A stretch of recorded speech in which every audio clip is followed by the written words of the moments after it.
Welcome to Make the Grade with the Success Doctor, Stephen Green, where you'll discover actionable strategies to help your student to reach their academic goals, to excel at standardized testing, and to plan for the college admissions process painlessly. And now, here's your host, Dr. Stephen Green. Dr. Stephen Green here, the Success Doctor. Welcome back. Hope everybody had a great week or a great whatever period of time it was since you last checked in. Let me start by saying I got a really good topic today. How to learn. How to set yourself up for the most efficient way to learn. How to maximize the time you put in to studying. I also want to thank everyone who supported the podcast, all the listeners, all the subscribers, all the people who have shared. My line of thinking is very simple. The more people that can get access to quality information, and clearly I'm not the only one who's producing quality information, there's a lot of it out there, but the more people that can get access to it, the more good level learners we're going to have, and more people are able to maximize their education. So the kind of impetus for this topic was a student I had this past week who came to me and was very frustrated and upset. I mean, they basically the story goes something like, I really work hard. I put a lot of hours into studying. I really feel like I am learning it when I am working on it meaning the material, but I don't really have the results to show for it. I don't do so well in tests. I always feel like everybody else is just a little ahead of me in their comprehension and their understanding, and there's a gap, and they don't really know how it happened, and they don't really know how to fix it. And it was frustrating. And this is not an F student. This is not a student who's struggling tremendously, but it is a student who is frustrated and is kind of getting to the point of resignation, and maybe even at the point of just giving up and saying, why study for 3 hours if I'm going to get the same result as if I studied for 30 minutes.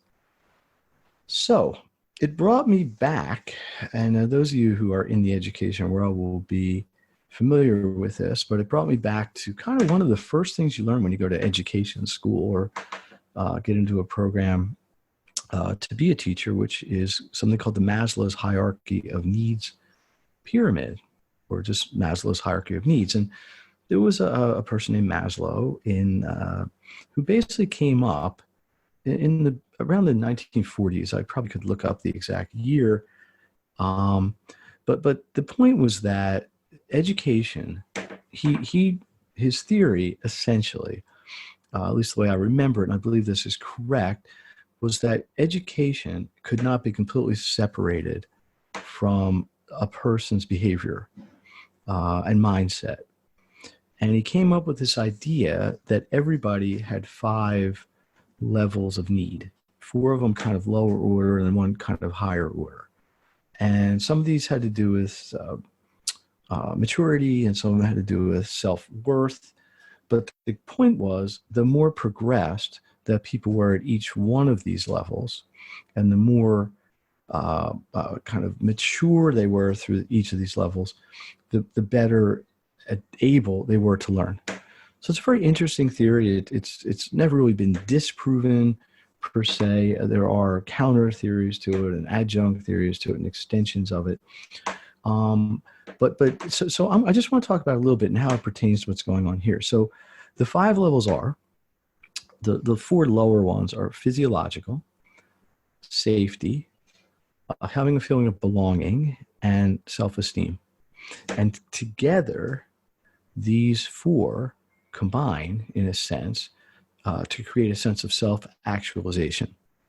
In other words, kind of a self-awareness of your own personality and really what drives you to go through life.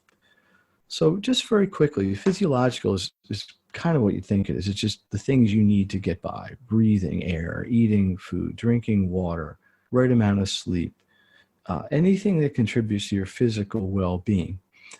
Safety. So just to back up, if a person isn't feeling well, if they're physically sick, or they're hungry, or they're thirsty, or they're sleep deprived, or they can't breathe, which usually, hopefully, isn't the case, this is going to interfere with their self-worth, their self-actualization, which in turn would interfere with their desire or their ability to learn. Second one, safety. If a person doesn't feel safe in their environment, in their home, in their school bus, wherever, that can interfere. Third one is the sense of belonging. Human beings are social creatures, right? We want to be involved in groups, in clubs, on teams, in Facebook groups, whatever. This is the need for love, for friendship, for intimacy, for family support, things like this. And then you get esteem, self-esteem, confidence, self-esteem, a feeling of pride in what you do. So these four things lead to this kind of development within your personality called that Maslow called self-actualization. And this would be somebody's kind of moral compass internally. It drives your creativity. It helps with sort of the mindset you would have when you solve a problem based on your thinking. So this is a little heavy duty. I understand that, especially for the Make the Grade podcast, but this is all about trying to take action. So here's how this comes together. If a person, a young person, a student, an adult, it doesn't really matter, but I deal mostly with the elementary, middle, and high school age children, are lacking or somehow unable to realize any one or any combination of these 5 issues, it can absolutely affect their ability to learn and their ability, even if they learn it, to feel good about what they learned. So let's kind of run through it. So this particular case, the student I had referred to, this was a science student. They were learning biology. So I don't think the physiological was the issue. They weren't physically sick. They had some allergies, but I'm not really sure that was getting away. But let's look at the other ones, the safety.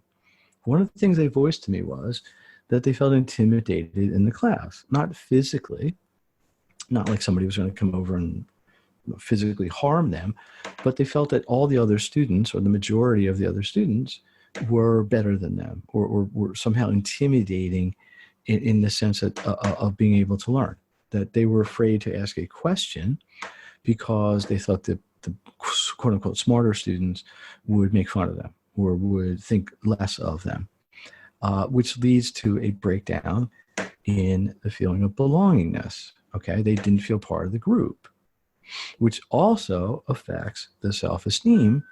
And you see how they all start to go together, and all this interferes with the whole self-actualization, which brings it all together. Now, I don't want to overstate this, and I don't want to, kind of say that fixing these things necessarily solves every single problem, because it's a cycle. It's a cycle. As the Maslow sides get improved, the learning ability gets improved, which improves the Maslow side. So, for example, as maybe the safety issue improves, there becomes a lack of the intimidation. Now there's a better ability to learn. There's a higher level of understanding.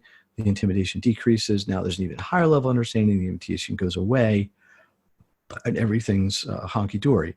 So because the theme of the podcast always is to try to give people action steps, this is going to be a little bit more abstract, but what I want to try to get you to think about is, if you're having any sort of academic issue, is there anything in this scenario that I put out here, this Maslow's hierarchy of needs pyramid, that might be getting in the way?